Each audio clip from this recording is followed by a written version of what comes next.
Hello?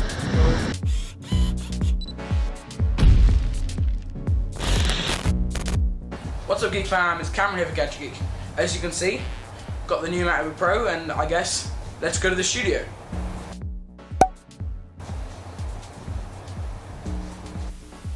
Right, so let's get into it. This is the 2018 15-inch MacBook Pro. The reason I went for the 15-inch as opposed to the 13-inch was the first reason is, as of 2018, this is now a 6-core processor rather than the 13-inch's 4-core, which is quite nice in terms of a 2018 upgrade, because the last year's 2017 MacBook Pro was only 4-core and the 13-inch was only dual-core, so that's a very welcome upgrade. 6 cores, very powerful. Second reason, the 13-inch has Intel's integrated graphics, whereas the 15-inch comes with either the Radeon Pro 555X graphics card or the 560X. I went with the Radeon Pro 560X because video editing requires graphical rendering, just gives you that little edge. And then finally, third reason is obviously just kind of the display. To be honest, it's a 15.4-inch panel, very large, gives it a little bit more room over the 13-inch. Just to give you a little bit more space to work with. In terms of other specs, 32 gigabytes of DDR4 RAM. There was two options, 16 and 32. I went with the 32 because obviously this is a very big purchase, and I want it to last. I've had my 2012 MacBook Air for 6 years now. So I can imagine, especially this being a Pro as well rather than Air, that this will last me 6, 8, maybe even 10 years. So I wanted to keep up with the times. Don't want to be regretting any kind of big purchase like this in the future where I don't have enough RAM. My videos are improving all the time, so you don't know what's going to happen in the future. In terms of actual storage, I went with 1 terabyte. I'm going to install Windows on this and partition the disk, hence I wanted a little bit more space to work with on both the Windows and the Mac side. There are some obviously applications that only are available on Windows and not on Mac. Most are available on Mac nowadays, but obviously some aren't. So I went with the 1 terabyte. It'll just allow me enough space to kind of download videos, applications. Obviously the file size is getting much bigger now, so you want enough storage, and then all my other videos and stuff that I'm not currently using, I can just dump onto my external hard drive. Other option, I'm trying to remember. So CPU, kind of the main one, went with the i7 2.6 GHz i7 turbo boost up to 4.3 GHz rather than the i9, and there is a good reason for that. The i9 is a very powerful CPU. The i7 is also a very powerful CPU. So obviously this thing is very thin. It's 1.55 centimeters, and pretty much all CPUs, they generate, especially the higher end ones, generate a lot of heat. So that's kind of one of the things you have to sacrifice about having a thinner laptop is the heat cannot be kind of removed as quickly. So you get a lot of thermal throttling, and what that means is basically the computer slows down the speed of the CPU, or the clock speed of the CPU, so that it doesn't generate as much heat, and so it's easier to cool and it doesn't heat up as much. With the i9, it's obviously a super powerful CPU. With that power, obviously, comes with more heat, and hence there is so the i7 thermal throttling, the i9 way more thermal throttling.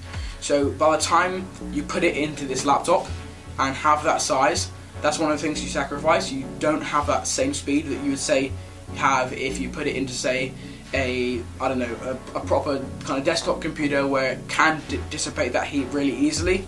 It can't dissipate the heat as quickly when you have something this thin, and hence the actual power difference between the i7 and i9, it is there, but it's only very marginal, and so I really didn't think it was worth kind of purchasing and spending that much more money on the i9 as opposed to the i7. The i7 is still plenty powerful, and just in terms of the margin between how fast they are, it really wasn't worth it for me, so I went with the 2.6 GHz i7. Other options, I think that covers it all. Wait a minute. CPU, GPU, internal storage, RAM, yeah, that's it. And I guess let's get to the main bit that all you guys are looking forward to, which is opening up. So let's do it. So I've got my knife over here. Let's just take it out real quick. I always look forward to this, you know, the Apple wrapping makes a nice noise.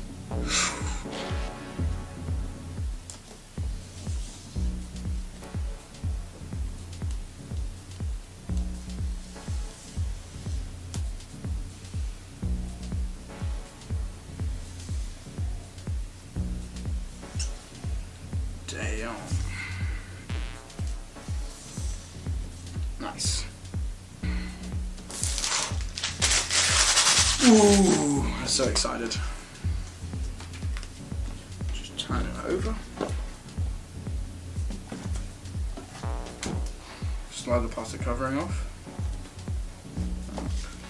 That can come off. Oh.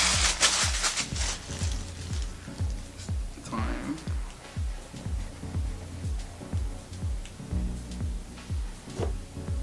Oh.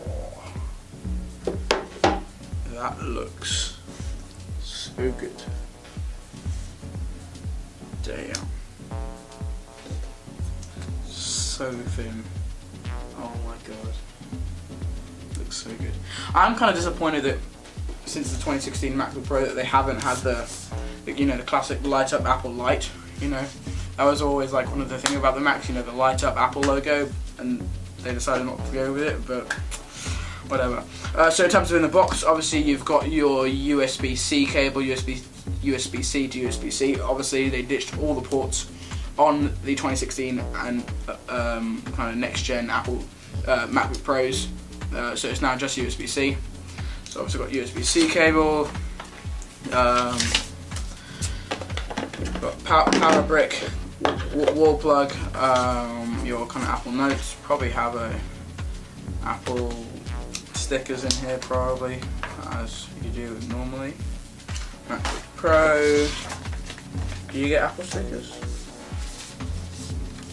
Probably. There you go. Classic Apple stickers there. There we go. Some on the notes, but you know, we don't really need to read the notes, do we? In terms of casing, I went with the in-case icon sleeve. I love this brand. They always make really high quality products. I have a sleeve for my iPad, and so I went with the same brand. And one of the things I really do like about this case, put this aside, is it has a little magnetic attachment, so you just flip this open, no zip to kind of scratch your Mac, but just magnets. It's got a very nice foam inside and will protect it very well, so that's the sleeve I went with. And let's open it up. This is like ASMR now.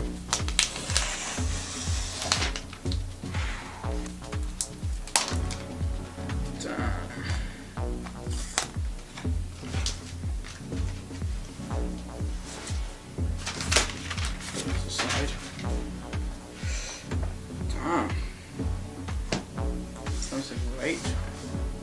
So yeah, it is light enough, but you know, it is a MacBook Pro, so it is slightly heavier than, you know, the smaller laptops, but that's fine, light enough. Whoa. Damn. Remove this real quick. Nice. So. Choose the main language. Press the return key. Okay. There we go. Oh, that touch bar looks amazing. I love this. The design of the 2016 MacBook Pro. I know people have said, oh, you know, why don't they change up the look a little bit, you know, keep up a new model, but actually I think this is probably one of my favourite looks of a MacBook ever. I love the size of the huge trackpad, you know, so much room to move, and to me it just looks great. And one of the things they did fix on this 2018 MacBook Pro as opposed to the 2017 models was the keyboard.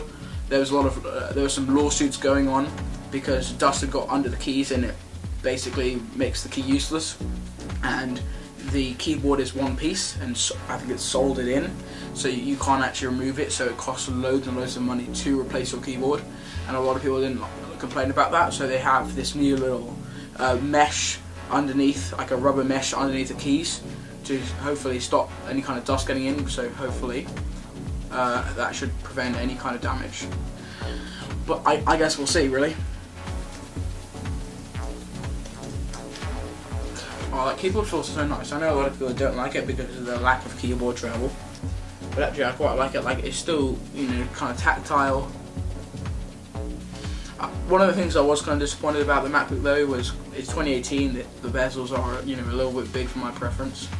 Would have rather, you know, they've kind of decreased that bezel size, but oh well. No, don't transfer. So in terms of new features for this MacBook Pro, they have now included a True Tone display. So what True Tone is, it's already been featured on the iPad. I think the iPhone 10. Yeah, and the iPhone 10 as well. And basically the screen responds to your surroundings. So if you're in a warmer, kind of a sunnier environment, the screen will go more orange. And if you're in a kind of a very bright, kind of white light environment, it'll kind of reflect that by kind of bring out the blue tones in the display.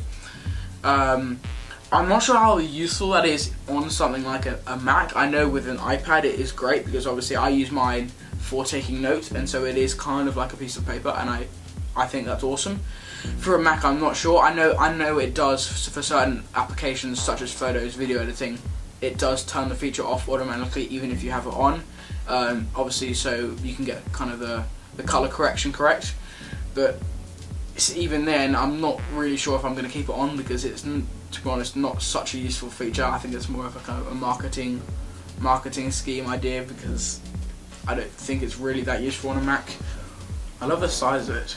Obviously, coming from the 13-inch MacBook Air, it's so much like nicer and bigger, and the display is so much better. That's one of the problems I found with the MacBook Air, and a lot of other people have found with the MacBook Air. Is the display is just kind of shocking, to be honest. In terms of the touch bar, I'm not sure how much I'm going to use the touch bar. I know obviously a lot of people have said, you know, it's a gimmick, but actually one of the things I've looked forward to about getting this MacBook Pro is the touch bar. I think for certain things such as Final Cut Pro, kind of maybe music editing applications, Safari, and you can it'll be really useful because you can customize it to your taste. Maybe with messages as well. One of the things about Mac texting, I don't do it very often, but in the odd chance you do text on Mac, so you can't. It's much harder to put emojis. You have to do commands and stuff, whereas you have the nice kind of line of emojis. I know it's not so important, but it's kind of cool to have that kind of row emojis come across and you can choose one. And yeah, I just kind of look forward to seeing how I use it, incorporate it in the way I use my computer. So one of the things about this Mac is that I got the student deal on it, which meant it was $300 off. I also got free Beats with the purchase, and it also meant that I had the option of getting the Pro Apps bundle. I can't remember how much, I think for like $250, which meant I could get things like Final Cut Pro, Logic Pro X, Motion, and a couple of different other apps. I was so pleased to kind of find out about that because I think Final Cut Pro by itself was like $400, which is, you know, so expensive, especially when you consider you might want to get something like Motion as well, or one of the other Pro apps to kind of help you kind of because they kind of link together. So to get that deal, I was like, damn, I can't miss this opportunity. I'm going to get it. So I was really pleased about that. Really look forward to editing with Final Cut Pro over iMovie. Okay, so it's just come up with the Hey Siri option. That is one of the things I failed to mention. So I think it has the T2 chip in here in the Mac, which it will handle kind of the less important kind of background tasks such as using the touch bar, and it also actually allows Hey Siri, so you can now have Hey Siri on the Mac. And with the update of macOS Mojave, I think I pronounced that right, you will be able to control your HomeKit devices with it because the Home app comes available with the macOS Mojave update. So that's just kind of, you know, pretty good feature. I don't have any HomeKit devices myself because, you know, really ridiculously expensive, but that is a feature. So I shall set up Hey Siri. Hey Siri. Hey Siri, open the Documents folder. Hey Siri, show my downloads. Hey Siri, what's the weather? Hey Siri, What does the rest of my Hey Siri, what does the rest of my day look like? There we go. So look, if you look at the true tone, I don't know if I can actually bring this down so the camera can see. You might be able to see it. So this is without true tone, and this is with the true tone. So obviously I'm in quite like a white light area. But basically, you can see it makes it more blue. I'm not really sure how much I'll use that. I'll keep it on for now, see how it is. But the likelihood is I'll probably turn that off later. Yeah. Wow. Okay. So it's finally set up. You can see it now. Set it up from afresh because I've got a whole lot of junk on my old MacBook. Lovely display, looks so cool. But I will probably update to macOS Mojave soon. But I think that'll round up this unboxing video. I will be doing a review on this, hopefully pretty shortly. But obviously I will have to, be using this for a little while first. Really get to know it. That was my phone that just went off. Brilliant. Thank you very much for watching, and I will see you in the next video. Goodbye.